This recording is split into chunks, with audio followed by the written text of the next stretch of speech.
coming up on Garden Talk. It's really cheap and simple too to just build whatever frame and size you want.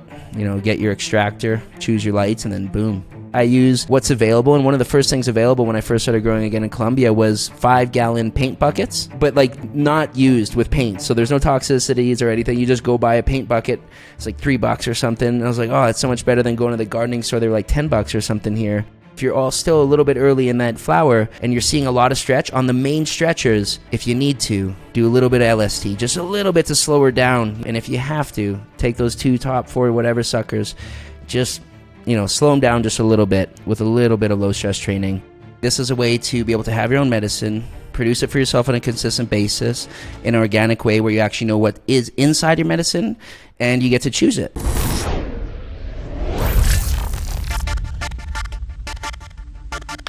What's up, everybody? If you that don't know me, my name is Chris, aka Mr. Grow It, and you're tuned into the Garden Talk podcast. This is episode number 80. In this episode, I interview Dakota from Homegrow TV. He is a YouTuber with over 21,000 subscribers and has a lot of experience doing closet growing. In this episode, he talks about growing in small spaces, such as closets. Thanks to all of you who support this podcast through Patreon. If you'd like to support, you can do so by going to patreon.com/MrGrowIt. Before we get into it, I want to acknowledge that one of my goals for this podcast is to bring zero cost for information about gardening, all plants, to the general public. That being said, I'd like to thank the sponsors of today's episode who helped make that goal possible. AC Infinity is sponsoring this episode.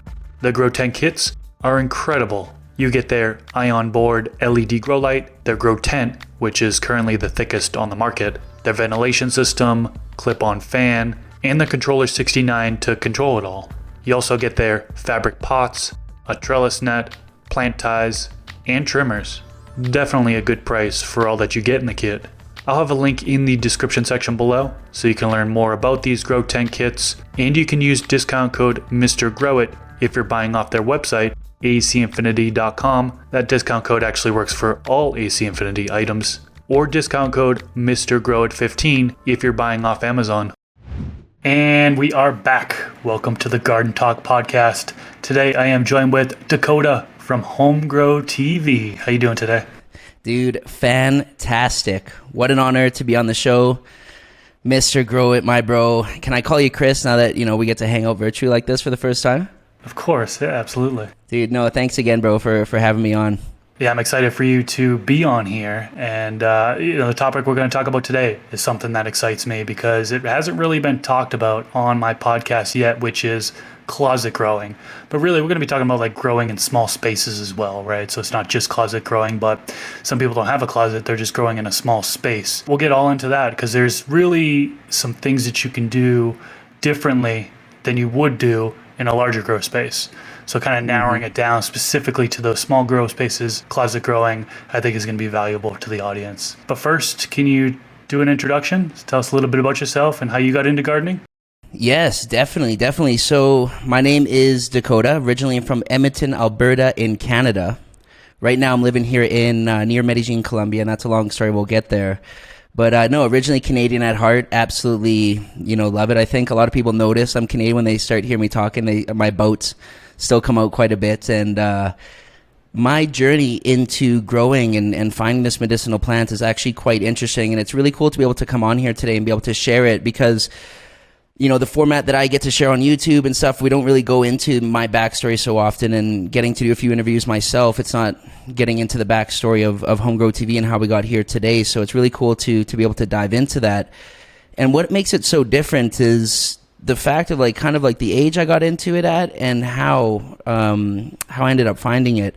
It was actually what I call my stepdad, my mother's boyfriend at the time, and I was 16, 17, and I had started to have my first kind of relationship with, the medicinal side of it and starting to see it. I suffered a lot at a young age of migraines. I used to be hardcore once a month, and this was it'd be either a full one day or if not a 2-3 day migraine. And my mom didn't know at the beginning, but I ended up finding this, to be a solution. And I came back from a trip and I was 16 years old, and I go into the basement and my stepdad shows me this little wooden closet, and it was built out of a wooden frame. And he said, this system right here, what I'm about to show you, and I had no idea what's inside. I'm like, talk about a buildup of what's to come. And he's just like, tell me the rules first. Like, what I'm about to show you, this is a way to be able to have your own medicine and produce it for yourself on a consistent basis in an organic way where you actually know what is inside your medicine and you get to choose it. And I was like, okay, what is in this box, And so it was with a little screw drill, and he undrills it and it opens up, and I just see like a row of 6 little plants, and they had these little white pistils coming out. And I had never seen the plant in that form. I just had always seen it in its final cured form. I wasn't this was my first entrance into seeing this format. So my entry into the growing world was actually through family and showing me step by step. And it was books like, the Grow Bible or Jorge Cervantes, course. I got, taken through those steps by steps, but in person, and given that book and given that course. And like the first thing ever in my hands, and that was the first like year and a half, was that little closet grow. And it was a 3 little step formula. And it was really like a 2x6 is what it was. And this was, your flower, your veg and your mum room, and your clone room up top. And it was like little T5 bulbs for the clones. And I didn't know any of these things. And he was just showing me the system. And he was like, the first thing also, he's like, that same day, here's your journal. You write down everything you do to these beautiful plants and everything that goes into them. And you write down any signs from here on out. And this is now, like immediately just took to such a beautiful hobby to see them change from the first day I seen them, then go in the next day for a week later. Immediately I was hooked. I took it very seriously, and I seen the impacts of the way you treat, this plant and what comes out of it after. Oh my God, that first harvest was the most insane thing, that I've ever seen still to date. I'll remember it clear as day. That was kind of the grow, getting into my first kind of experience with closet grows. And that from there, that same technique went into grow, slightly bigger spaces, but it was always still building our own wood frames, white reflective poly. Grow tents wasn't something I heard of yet or seen. LEDs was something you only seen in High Times magazine. HPS was the light we were using. And then for everything veg was just T5s, those nice little thin bulbs that we just put on a nice little panel. And it was a lot of do-it-yourself building, working with wood and kind of doing it. But that was getting that respect and understanding for creating your own environment in a small space. And that's why I thought the topic today was so good to dive more into the small space closet grow, compared to I do have, experience with bigger tents and bigger grows then, but that's what started it all. And I still to date now always have, these small 2x4s or closet style grows, because I just found the importance, number one, of controlling your environment, and then the ease of doing it in a smaller space. Learning there gave me great, kind of foundation to go to from there. I think we were building enough for 20 plants and into something a little bit bigger. And that was, a totally different space. But the what you can do in just a closet size built, by yourself at home and help it self-sustaining, perpetual harvest, that absolutely blew my mind. It's pretty cool to hear your story about how you started, and starting with a small space and kind of working your way up into bigger space. So you have experience in both types of environments, right? That's really cool to hear. I have to ask, how did the whole YouTube thing come about, right? So you're real known for your YouTube channel called Homegrow TV. Mm-hmm. I'll definitely have a link to it down in the YouTube description section below. You currently have 21,000 subscribers on your channel. And I must say, your video production is insane. I mean, you're up there with the best of the best as far as video production, bringing everybody up to the next level as far as video production. How did that all come about? So that's a great question that follows up through. That was getting into and finding what it was like to grow, finding how easy it was to be self-sustaining with your own medicinal, plants at home. That eventually ended up coming to a full stop when I get into, again, I was so young when I got into it. I continued that till about 18, 19 years old, worked a few construction jobs. And then I actually was blessed enough to have a friend who also worked construction, and he got into the world of affiliate marketing, online marketing, internet marketing.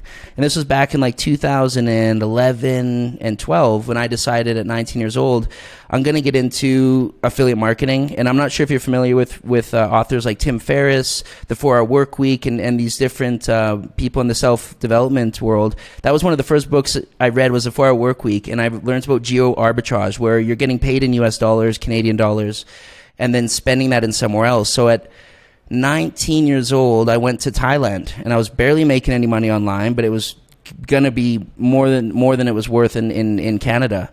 So I took the risk and I went with my buddy, and it ended up really snowballing and turning into more income that I could have thought of at that time, more freedom. That's what got me to Colombia as well. In 2013, we did 9 months in Thailand, and then I came out to Colombia for just 3 months. That was my plan.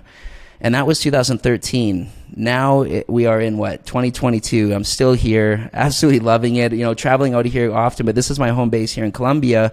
And since then, in 2016, I made a transition into filmmaking. And it was a lot in the advertising, filming, in the marketing world. So as an affiliate marketer, the best way to sell a lot of my products at 19 was to create a video, drive them. And this is like back when Facebook marketing was like just the right side banner ad with a photo. And then you click on it and it would go to like email, and then video wasn't even a thing yet on Facebook. And so when it did become a thing, that was like, I got to learn this. I bought Final Cut Pro in 2013 as well. And I would just slowly do my marketing videos. And I found that on Sundays, which was my free day, I was editing videos to like 6 a.m. of like me traveling and all these like just random things, just trying to learn the skill of editing. And I sat down with myself in 2016, and that's the blessed thing why I continue to love this plant so much, because it was because of this plant. And on a creative session, just sitting there thinking and analyzing my life, I was like, what would life look like if that's all you did? If all you did was create film? So in 2016, I made a big risk and just started working in the video world, learning the skill set, putting in the time. What is editing? What are the basics of camera? And then, oh my goodness, a pretty much pandemic, or the whole COVID thing started in 2020. I had been working in film now just for a little bit. I could no longer travel to go to the clients that I needed to go to in the events the way I used to work. And so I created Homegrow TV. And I was like, dang, man, what if I did the same amount of effort, everything I was putting into my clients' work, their commercial work, that stuff, and we just did it with this beautiful thing that I used to do, and I had stopped growing for 8+ years, traveling, client work, and I didn't know in Colombia you could even grow 20 plants legally. Everyone here by residence, by household, is legally allowed to grow 20 medicinal plants in their house with no said license. So when I found that out, and this was, again, just around right before COVID-19, I was like, I'm going to create the channel. And just slowly, again, that transition from working with client work and marketing to doing Homegrow TV, which really I would say 6 to 8 months ago, is I'm like, I just want to go full time. I just want to hang out with these ladies, film them, see them go from seed to harvest, document that part. So that's kind of where the filming and the production value comes from the Homegrow TV side, and the storytelling from that past experience I had as creating marketing videos and filmmaking in that world. That's awesome. Wow. So coming up on 10 years video editing total, since you said you started in 2013. So no wonder why you're so good at it. Yeah. That's funny. I really do love it. So transitioning over to growing, you talked a little bit about what your grow style is, right? You mentioned indoors. Do you also do outdoor growing as well? Also, are you organic? Are you mineral-based, or often called synthetic? And what medium are you in? Are you soil, Great question. cocoa, hydroponic systems? So being here in Colombia, it's crazy to say this, but I'm 100% indoor right now. Here in Colombia, we have 365 all year round. It's 12/12 light. It's perfect conditions for outdoor, and some of the biggest outdoor grows in the world are based out of here. And that's why I see these major companies now coming down from Canada, from all around the world, really licensing land and moving in that direction. So do we do it yet? No. And that's mostly just because of the property I live on. I cannot wait. That's my goal within the next year, to get to a place where I can have 10 outside beauties and then 10 inside, again limited to 20 without going to get a license. So 100% indoor right now, but cannot wait to get outdoor. The medium we use is, I started here in Colombia, and this is trial and error. Here in Colombia, dude, it's so much different than back when I was in Canada, what's available, right? Like I can't go get what I originally learned with. So it was a learning curve the first year here, and I have a great grow bro that you see a lot on the channel. His name's Mr. Q. He runs a company here out of Colombia. He has been growing like a year more than that here in Colombia. So he had his company down, his feet down, and he's like, dude, go to cocoa. And it's like, it cost me $10 for like a big bulto, like a big coffee or like a big potato sack, 40 kilograms, $10 for that. And it cost me $10 for a big bag of castings, earthworm castings, another 40 kilos, just huge. And so I follow his formula, what he taught me, and I play between just cocoa 50-50 with the castings. And it's not the same quality of castings, again, that I would be used to in Canada that you might find in the States. It's not like just pure, like, oh, this is just, worm poop. Like, you can tell it's a little bit of earth still, but there's a lot of great minerals in there. So I usually play between a 70 cocoa to 30, we call hummus castings, or 50-50, playing anywhere between those kind of ratios. And then for nutrients, what's really cool at Homegrow TV, we're always just testing new things. So we've done a 6-month cycle with Mills Nutrients. We did a year cycle with an organic line nutrients that is actually my Grow Bros nutrient line. And it just to see and for me to learn again, to get my feet wet and see, okay, that was the difference between this. Now we're running cutting edge split with Kronk. So we're testing at different times, and we're never just running through like, okay, just one grow test. We're going to run everything for 6 months. Let's run it for a while. Let's see how it works. And then from there, we'll decide, do we move on and test more nutrients, or are we going to stick with these ones? And I think we're almost getting to the point where I'm just like, okay, I've tried enough for like, let's just hang low for like a year, 2 years, and just run this stuff and start to dial it in more now with the plants and see how they're reacting. Gotcha. Okay. And you mentioned that you started in a small grow space. Really, your closet is framed in, I guess, right? You started in a framed area. There's a lot of people in a similar situation to you where they want to actually create a framed grow space that's around closet size, or it could be even smaller than that. Talk to us in detail about how you went about framing it. Even get into the details on like what size wood you used. I think you used either would you use the Panda film, a Mylar, so on and so forth. Great question, dude. I love that you're bringing me back to that time, and I really, really hope my stepdad watches this at some point, because what great times those were. And I'd say like the best way for people listening to this, or maybe watching this right now, and thinking about building your first one at home, and like you wanted to see someone do it, I would go search out Jorge Cervantes and like that original grow course. He shows you how to frame out a room, and the way we would do it is we would look at the space. So the first one ever, okay, I know I have about this much, and we framed it about 2 by 6. And again, in Canada, it's very typical in most garages in your household. You're going to have power tools, if not someone's parents or friends. Someone's going to have power tools. If not, you would go rent them. When I first moved out, that's what we go to, the Home Depot. We'd rent what we needed, and we would just do a day cutting, measure everything out, and very simple framework. I'm really just talking like just 2x4s cut to the size, drilled together with your power drill. Depending on how big we went, then obviously we'd have side braces and brace it a few more. But Jorge Cervantes does it great, bro. And that old school grainy film, I think it's on YouTube as well. And he's up there, and they're just, they're hanging everything, they're getting it up. And what we would use, I don't know the name, but I knew it as black and white poly. And I don't know if it was made for construction or if it was a gardening thing.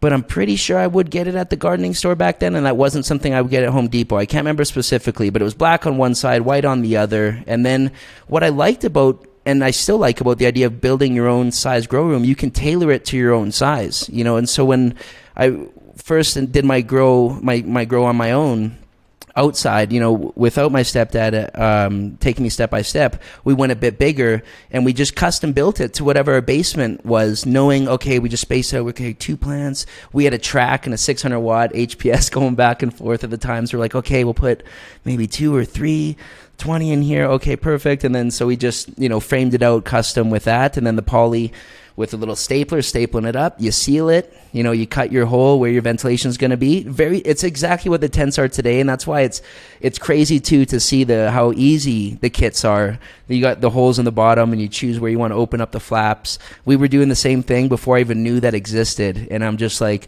wow, bro, like I'm just so fortunate that I was taught that way at the beginning, and not just throw it in a closet without, sealing in some kind of way, having an extractor, bringing the fresh air in, not knowing that, and just planting beans. If that was my experience getting into the game, I don't even know if Homegrow TV would be around now. It was really nice to learn the basics. So, it's cool to even see people use a closet. They might not even seal it with black and white sometimes, but they do have an extractor going out. They got things coming in. They know no light's going into that room maybe. So there's ways to do it without sealing it, but it's really cheap and simple too, to just build whatever frame and size you want. Get your extractor, choose your lights, and then boom. For the poly film, I think it's also called Panda film. I'm not sure if it's a brand Panda or what, but yeah. That stuff, for anyone listening in that's looking to purchase that stuff, there's different sizes of thickness, and some are so thin that you can actually hold it up to the light and you can see the light right through it. So you just got to be careful that you're looking at the thickness. I think the standard thickness is 5 mil. I think the Happy Hydro actually has the thickest on the market, 7 mil. So if you're really looking for a real thick one, product placement here, Happy Hydro, shout out to you guys. I actually have some of it. That's what I used for my closet. 7 mil thick on that stuff, so it's solid. Now, what about lighting? What did you use for lighting back then? And taking a look back, what do you recommend now for lighting in a space like that? Since back then, the lighting was a lot different than it is today. Yeah, dude. HPS was our main go-to for flower back in the day, and I loved those T5s. Like, I would even bring them back now. Just those small fluorescent little T5 balls were so cheap, and we would get custom and build panels with like 10 of them on there. They would barely, use up anything. And I remember even doing a full grow from seed to harvest with just those to see, and I was like blown away with like, oh my God, it actually produced nugs as well. I thought just HPS was going to do that. But no, HPS was really nice back in the day, especially in Canada in the winter, bro. It gets really, really cold. So it was nice to have that heat at certain times. Definitely during the winter. I can't in the summer as well. We were in a basement, so it was nice and cool. And the great results. But now, like especially with where I live now and being in Colombia, and even if I was still in Canada, LED. I just really big fan of LED because of the heat. The efficiency is so nice. There's like something for everyone's grow style. So it's like some people are really into the bars, some people love the panels, and it's just really cool to see where it's come. And we're always just testing as well different things here on the channel on Home Grow TV, and we found some really amazing just amazing results with. I remember the first time I tried a 200 watt LED, and I was like, and in a 2x4s, which is a great example, and keeping the environment small, and it was just 200 watts. The first time I ever tried one, I was like, I wasn't expecting, what I see on Instagram, these 700 watts, 1,000 watt LEDs, crazy nugs. Dude, it was unbelievable. I was like, oh my God. It just blew away my expectations. If you just have it dialed in nice and have everything turned in nice. And with those small tents, I find it's easy to dial in the perfect settings. Yeah, that's all you really need for a wattage these days. It can be very, very low. I mean, for a 2x2 space, a lot of people put 100 watts of LED in there. Right. A 2x4 space, 200 watts. Now you can go above and beyond that for sure, but then you could potentially run into heat issues, with all that energy consumption being drawn, the heat coming from the diodes, being in that small space, that can be difficult. Yeah. Let's get into air exchange, air circulation. First, what's your ventilation system? You talked a little bit about extractor fan. Is there a particular brand fan you're using to exhaust the air? Are you using carbon filter too, so on and so forth? So yeah, ventilation, I think that's a perfect question for the timing that I'm just recently going through right now, because I think it was 2 or 3 episodes ago on the channel, we released something on powdery mildew. It's the first time that's ever happened to me, and I got hit hard on like 2 of my tents because in Canada, I always took it for granted we had a much drier climate, and I remember not having to fight with 80-90% humidities like I have here. So I was like, one of my fans broke, and this was I won't mention the name, but it wasn't a brand any of us would. It was like the cheapest one I could find on Amazon, an extractor. And it broke down. I didn't have a replacement, so I connected one tent to the other tent to the 2x4, so they would extract both and then go out. So I'm bringing powdery mildew from one end to the other, which I didn't know. And then it's all on the channel, on the episode. I learned so much, and so I definitely respect more now. And it's something we all know, but I didn't know the consequences until I was dealing with powdery mildew. Now I know it has to be on point. And the main one that I'm absolutely loving is the AC Infinity because of the monitoring. Like, to get to see the humidity that's in there, getting to adjust the probe and not having like an external little one, I'm absolutely loving. And now having the Bluetooth ones, I don't have the Wi-Fi, but I have the new Bluetooth and their advanced setup. And it's so cool to be able to see it on my phone, have alerts set up and everything. So for me, that's my go-to now, and I don't think I'll invest in anything else that's not going to be at least at that level to be able to see now what's going on, monitor from my phone, monitor if I'm at an event, just in case something does, totally have an error, stop working, which, in all the time I've been growing, that's the first time a fan ever failed like that, but it was enough to totally mess up, 2 beautiful tents. And yeah, dude, AC Infinity, I'm absolutely loving them right now. And please, everyone listening to this or watching this, don't make the same mistake I do or I did. It won't happen again on the channel, but take your extraction, your ventilation seriously. Inside the rooms, I've always had clip fans, but I've found a lot of the clip fans I've worked with in the past or I've used have never had the power I wanted to.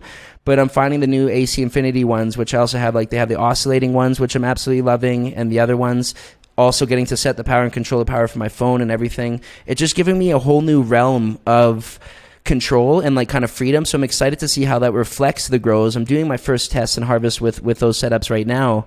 But yeah, if I don't, on the other tents where I don't have the nice oscillating ACs, I'll run, a nice big from the home center, like the Home Depot center, big fan up in the corner, one down below, and if I need to, maybe another one, just to make sure everything's kind of somewhat dancing in the room, not break dancing and getting nuts, but just slightly kind of just moving back and forth, and say no to powdery mildew. Yeah, the air circulation is so undervalued by so many people, and a lot of people don't have their fans set up the way they should so the air flows as it should, and a lot of people have real dense canopies, so there's hot spots and humid spots, but yeah, air circulation in order for it to get the CO2 that it needs. Now AC Infinity, they've certainly done so much in order to make things a lot easier for indoor growing, right? One thing AC Infinity doesn't have though, which maybe they'll have in the future, who knows, is heating and cooling. So some people will run heaters in their environment or some type of air conditioning, whether it be the standalone ones or the central AC in the house. What do you do for heating and cooling? Dude, yeah, and that question too, I can't wait till they do it, because the main question, and me as a consumer of AC Infinity, I remember the first time seeing it and making my order on getting my first inline fan or extractor fan, and I was like, is it AC though? Is it producing AC out? Is it making cold air? And I'm like going on the website, I'm like, where's the AC in this thing? I would totally didn't know at the beginning, but I can't wait for that to come out. When I lived in the city of Medellin, which right now I'm only about a half hour outside, and Colombia is the second most biodiverse country in the world. Some say it's the first, some say it's the third. Between Brazil, you got Peru here, but it's up there. Meaning, if I drive a half hour this way, it can get a lot hotter and sometimes more humid. If I go half hour that way, it can get colder, and I'm like, I need a jacket on. With just a half hour, just the elevation, it's in the mountains here. So just being in the city where I was a few months ago, 8 months ago, I think is back when I lived out there, it would get way too hot in my room. So I needed an AC. It would get like 32, which I'm not good at Fahrenheit, too hot. It was a few degrees too hot of my optimal, where I want it to be. And so I would have to run it at night, and even running it at night, I had to keep my lights low, because if not, it was just going to be too warm unless I had AC. Moving a half hour out to where I live now, and this was part of the decision of why I moved here. I was like, okay, if I'm going to take it serious, it's going to be a big investment, AC all year with the amount of test rooms that I want to do and stuff, that's going to be pricey. If we go a half hour over there, here at night, it gets cooler. It's cooler here in general. It can be a little bit more humid, but right now it's perfect. Like the hottest I'll get is 25 degrees. And then I turn them off in the day, and it sits at 22. So my range is now like 3 degrees on any tent pretty much from day to night, being able to crank to 100 on the lights that I do want to. So I'm really blessed being able to choose, like, okay, let's just move a little bit over here and kind of control it that way. So if I didn't, though, yeah, I would be using AC. And a lot of people here in Colombia use AC, which has its own advantages, as far as keeping the humidity down, working in some of those areas. I wish... maybe I had a curing room with AC in it. That would be really cool.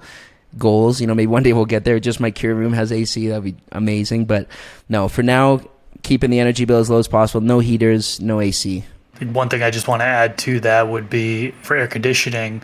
That's a concern for a lot of people, especially in small spaces, closets. You're not going to be able to really fit a standalone, one of those portable AC units in your closet. They're just too big. I mean, you probably could, but you wouldn't have much space left for a plant. Of course, it depends on the size of your closet. If you had a huge walk-in closet, then you could probably fit in a portable AC. But one thing to keep in mind is that they consume so much energy. The standalone portable ones, so much energy. I had one of those for a while, and I was using it, and my energy bill just went through the roof. Now, the window ACs are going to be a little bit more efficient, but by far, the central ACs in the house, and that's what I use now, is just the central AC in my house. I just lower it down. I'll freeze a little bit if needed.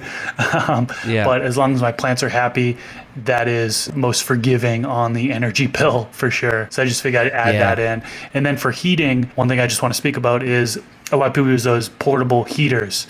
And I have one of those tower heaters. I use that all the time. Same thing with your AC is it might not fit in that grow space comfortably. But having your equipment outside of the grow space in your lung room, like the room that your closet is in, for example, if you're controlling the air in that room, And then once you have your exhaust fan on, you're bringing that air in. Well, you're bringing in the ideal air, right? The temperature and humidity that's been conditioned in your lung room is coming into your grow room. So just figured I'd mention those few things. Now, how about humidifier and dehumidifier? A lot of people adjusting the relative humidity in order to get into that optimal range for plant growth. Are you using a humidifier or dehumidifier at all? Yeah, great points. And especially being in those, in a small tent, closet grow, 2x4, or anything bigger than that, it's, talking about that last issue that I did have with the powdery mildew, now that'll never happen again. And so talking about the 2x4s, for example, again, they're sometimes my favorite just because I can control the environment so easily. And like, I have small dehumidifiers in every single one of them. Just small, the little portable ones. It doesn't hold that much liquid. So it would be nice to have a huge one in the main room. But it's just nice to see, okay, cool, we're getting to this point. Put a little portable one inside, and it's actually been keeping it in the perfect range. Seeing like 58 to like 66 if it gets crazy rainy and it's like really, really humid, which again, here I'm used to seeing 80, it could be, 90 sometimes. So dehumidifier all the way. The next big investment will be getting 2 of those big ones. I'm going to start with one. Let's see the difference on the electricity bill. But I'm going to get one of the big ones because curing has just and drying has been probably the biggest challenge of growing in a very humid spot, because even you keep it good in the room, now curing it, it's just a whole different thing. So if I can control the entire room where all the grow tents are and keep that at a certain range, that's kind of where I want to go, and just have that draining into a bucket. Much lower maintenance instead of going in the tents every day, taking out the little dehumidifier water and getting rid of that. So yeah, definitely dehumidifiers here. I wish I had the problem to have to use humidifiers like you have, right? That's what you have? Yeah, I'm the complete opposite of you. I've never had to run a dehumidifier because my natural humidity is like 30% now. Looking at it right now, it's exactly at 30% right now. I'm looking at my monitor. And wintertime, it gets even crazier. It's like 19%, 18%. So it's like super dry here, which increases transpiration and plant growth. It could actually be a negative thing in some cases. So I actually have a humidifier. So I add in humidity. Now, one thing I will say about humidifiers is those will, you can shove one of those in a small grow space, either a small grow space or a closet space. LaVolt is the brand that I've been using now, and it's way better than anything else I've ever used. This one is top fill, so you can actually just take off the top, load up the water without having to, like some of the other tanks, you have to like take off the whole thing, flip it upside down, unscrew it, then pour it in. It's like you don't have to do any of that. I've seen that on one of your episodes. That was really cool, dude. It makes it easier. I know it's like, it seems like a small feature to some people, but it's like it's just the convenience factor. It's great. Also, it's connected to your smartphone as well, so you get notifications when it's out or when it needs to be cleaned, which is really cool. So I love that one. And the tank, I think, is like 1.5 gallons. So it's larger than a lot of the other tanks on the market. So I can't recommend that brand enough. I did have a leaking issue with one of them, but I think I just cleaned it, and then now it doesn't leak anymore. So I don't know what happened there, but full disclosure. The thing looks solid. And that's kind of like the difference between the dehumidifier and the small one. The disadvantage, taking it out every day, 2 days. If you forget about it, it's just going to turn off, stop taking out the humidity, compared to if I had a bigger one, I'm running the hose, it's going into the bucket. There's some things it really is making it's worth making the jump for and investing. Like, we think about LEDs as being just the main thing, or okay, then we'll think about our tent. But man, it's like, it's not fun, but sometimes you're going to have to drop, depending on where you live and your situation, on something like that. It isn't the most exciting, but man, is it going to it's going to save so many headaches and just save you, just better butts. Yeah, I completely agree. And that's why most of the episode so far, just about the entire episode, has been on the space and the actual equipment that goes in the space. I do want to transition over now to actual growing the plants in that small space. And I think I want to start with the container size. Right, you're in a small space. What size containers did you run in your small closet grow? And I guess what size would you recommend? So I started and I remember back in Canada, it was cool. I haven't seen these or used these since, but this was like back when it was like, remember just the plastic bags? They were disposable bags, kind of like the grow bags material we have now, reusable. These were like just plastic, and we were using 1 gallon sea of green. But nowadays, especially having a plant limit, and that's often the conversation, depending on where you're growing, or what the medicinal plant limit is on where you are. Here, it's 20, right? So I never want to go above that, and I usually want to stay a few, below, just in case I want to cut a clone or just have room to be able to play. So the size I often do now, and I always still like to, know that big roots, big fruits, so as big as we can go. In the smallest of testing size, 3 gallon, just to see certain strains, how they're going to produce in a 3 gallon. And that's in a 2x4 small setup. I'll put either 2 or 3 in there. And if I put 3 gallons in, then I'm going to only veg them out, not as long, 4 weeks maybe, and then kick them over. Whereas if I have just 2, I could veg them out for maybe 8, 6 if we wanted to just get into it and then have more room in there. So I've done both, and we have several episodes on the channel of showing both, what it's like to have 3, what it's like to have 2, using 3 gallons. But some of the other favorite ones, and a lot of people actually make fun of me too of this one, but in a nice way. I also kind of laugh at it. I use what's available, and one of the first things available when I first started growing again in Colombia was 5 gallon paint buckets. So but not used with paint, so there's no toxicities or anything. You just go buy a paint bucket. It's like $3 or something, and I was like, oh, it's so much better than going to the gardening store. They were like $10 or something here. It's like this luxurious one. And so I just got a bunch of these 5 gallons, drilled holes in them, and it was nice because they were a little bit taller, and if I wanted to do sea green, I could fit a bit more, into that size. And then the biggest is 11 gallons, and that's when, in a 5x5, I can have 5 of these 11 gallons and veg them out for 8 weeks, make them big. If we want to keep it to 20 plants, can't do a sea green of 40, let's do 5 big ones, in 4 separate rooms, So that's what I've also tested. That's on the biggest end, is 12 gallons. None of it fabric yet, but right now we're testing 2 tents, a 2x4 and a 4x4 with all fabric pots, and that's from Basement Autoflowers Homie, that has his fabric pots with the option to train your plants, which, we'll talk about later. So again, and there's the differences there. I like the non-fabric because I started with that when I first got back into Colombia, and I just found if it's not the right quality, you're going to get leaking everywhere. It dries out quicker. You just have to be ready for the difference between growing in a fabric pot. And I found sometimes if you're away from the house an extra day, or if you might miss a feed, having the non-fabric just kept the moisture a little bit longer. And it was just something I just got used to the timing of when they were going to water and everything. So now we're going to be testing, fabrics. I think we got 3 gallons and 5 gallons. I'm not sure. I got to double check. It might just be 5 gallons. But we're testing those right now as well. Okay.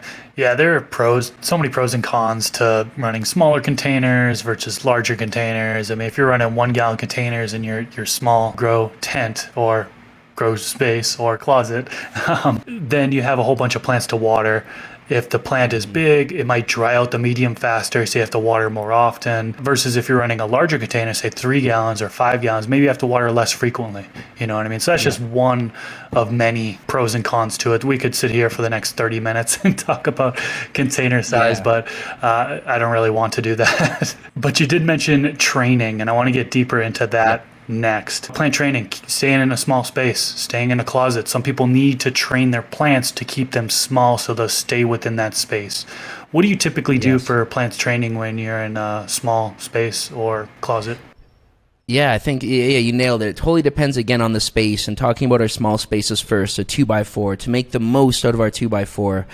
There's so many, the way I see it, and I've gone to the extreme of being the over trainer, right? Like I've done it and I've overtrained the lady, and it's like week 10 veg and she's like just short and there's like 100 things. And I've gone the opposite end of like, let's just don't touch anything and let her go through. And I found you're in a balance and you understand the plants a little bit more, especially when you know the strain. I think it's always fun too, the first time growing out a strain, if you can just let it grow naturally to see. That's great. If you don't have the time, you want to get right to training. I think there's a few basic things, talking about a small grow, that we should do. The most basic and the first thing would definitely be topping. Just to not have one branch, and if I have an extra 2 weeks that I want to veg for, I love to top. And then that way, at least I'm dealing with 4 tops. I've had some episodes where it looks like we have just 10 amazing colas, And that's from one single topping that we did, depending on the strain, right? Some I like to, let's say, if you want to delay it a little bit, and let's say it's all on timing, I like to kick the next garden over when that one's halfway done, right? To always kind of keep things, you always got a consistent harvest coming at a certain time. So I'm like, okay, well, I want to keep vegging these an extra 2 weeks. Let's train them a little bit more. Let's do a little bit of LST now, right? We always pretty much do the topping, but right now I'm kind of living in that flexible area in my 2x4s of just how quick do I want to flip this over into flower? Okay, I know I have about 4 weeks. All right, let's take our time. Definitely do one topping, and then from there, LST her to just make sure she's not going to stretch too close to the light. That's, I don't know, in a small space, this happens to a lot of us. If it's going to happen at some point in your life, it's already happened, or it's going to happen in the future, where you over-veg a plant, or a plant's going to overstretch, and in a small space, you always have to keep in mind, if you don't know that genetic or what she acts like, treat her like she's probably going to stretch a lot, play it on the safe end, and don't veg her out too long. Train her so she's, you got yourself some good playroom just in case she stretches a foot and you're still, a good at least 6 inches away from the light. If someone does make that mistake of over vegging their plants, or maybe they think they veg a good amount of time, but then they flip over to the flowering life cycle and they get that 2-3 weeks of stretch, and then they're really outgrowing that space, what are some things that they should do? Perfect. Yeah, that's a great question that just happened here recently. I'm the type of guy that always has his fan and carbon filter in the room up top. And so the first time this happened, I was like, oh my God, really soon these are going to get too close. So first step, let's get the fan outside the room and the carbon filter out the room, get the lights as high as you can. So get everything out of the room, like as far as ventilation that you can on the outside, your extractor, that kind of stuff, extract from the outside, pull out, push it outside. That's the first thing. And let's say you've done that, or let's say you don't have the option to, and now no matter what, you're going to hit it. Depending on where you are, you can do a really late topping. There's a lot of people who are don't stress, you're going into flower, you've already started flower, don't do that. If you have to, you have to. And if you're already week 1 flower, you're seeing what's going on, take her off, because if not, you're going to run into her problems. She's going to be touching the light, you're going to be crying, she's stressing out. So that's one thing, if you're early enough to be able to clip her out. I had another one I wanted to share there.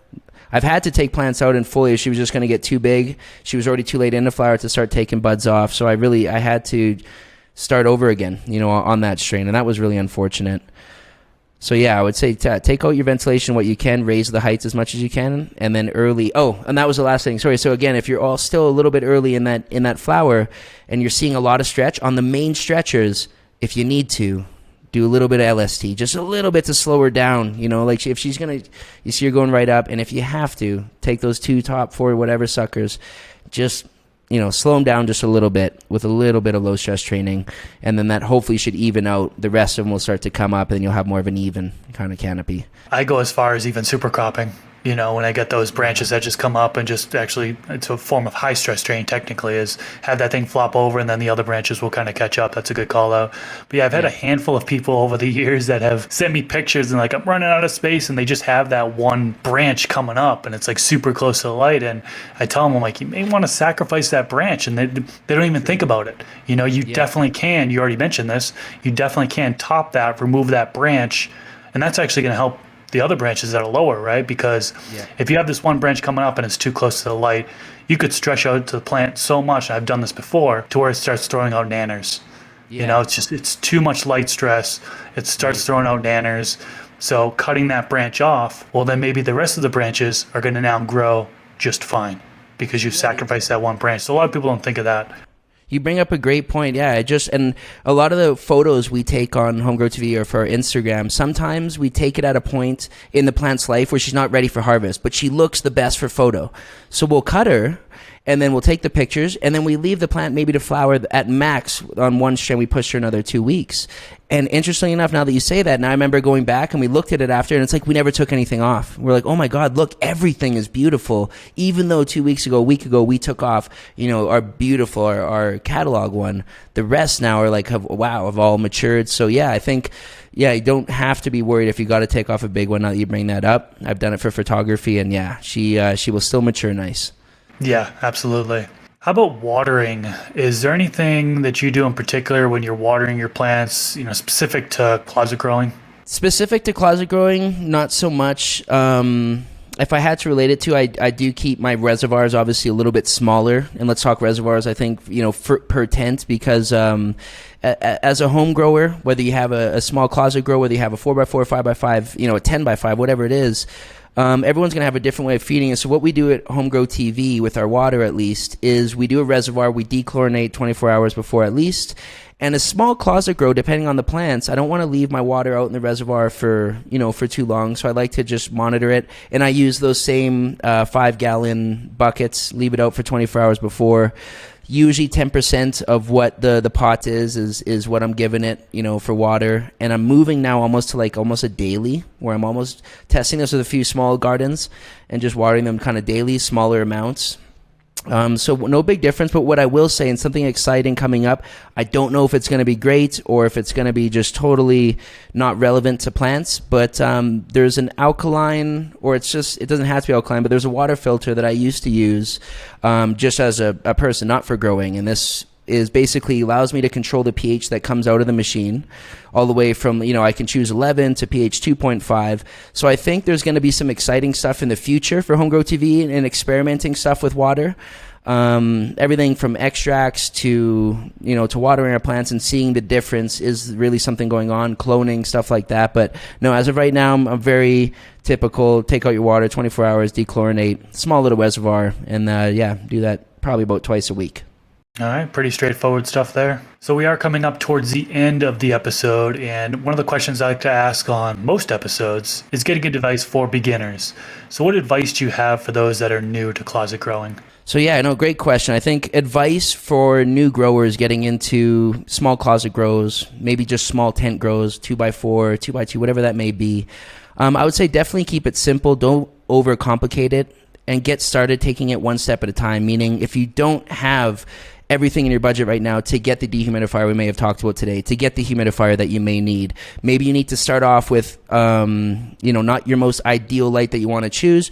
Get your kit, get going, don't overcomplicate it. And I would also say, as a side piece to that, is follow, if you don't have a grow bro that's going to take you through this step by step, I would follow someone who has the results that you're looking to achieve, whether that's someone who has a grow journal, Seed to Harvest online, whether that's watching Mr. Growit's content, someone who's done it, proven the concept, and follow that step by step.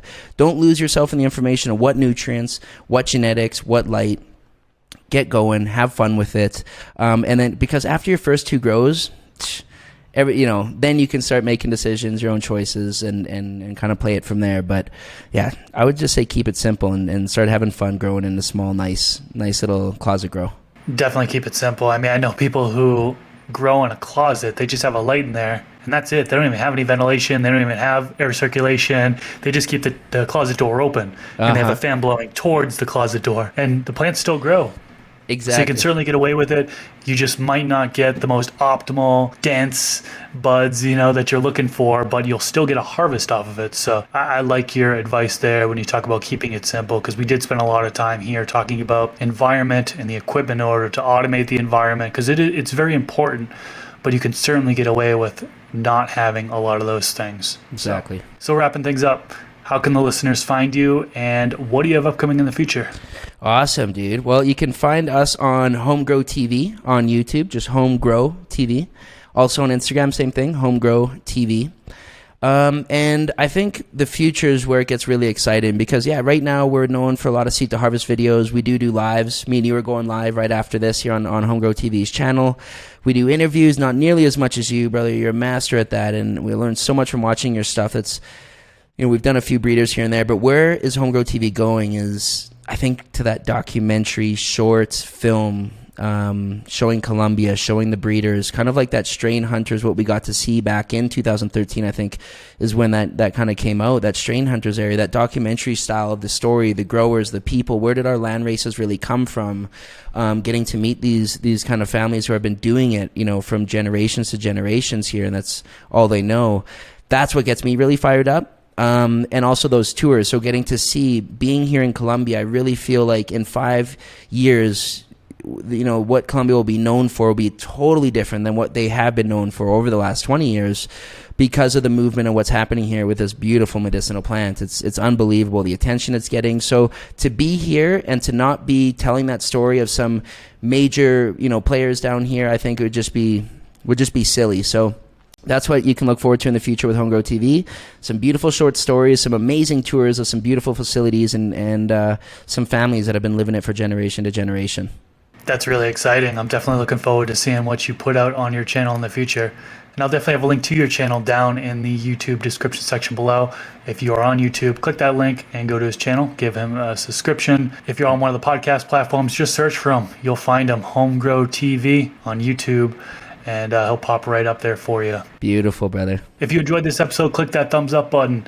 Also, subscribe to the channel if you haven't already. Every single weekend, I'm releasing one of these new Garden Talk podcast episodes, and I would love for you to tune into future episodes. Dakota, this was awesome, man. Thanks for coming on. This was really good conversation about closet growing, and I definitely think it's going to be valuable to a lot of people tuning into this episode. Awesome, dude. Thank you so much. Again, it's such an honor to be here. Gives me goosebumps to see this happening right now and to see you through the screen. Hopefully we get to meet one day in person at an event somewhere in the States. Who knows where? But much love, brother, and thank you for having me on. Thanks again. All right, peace out, everyone. See you in the next episode. Peace.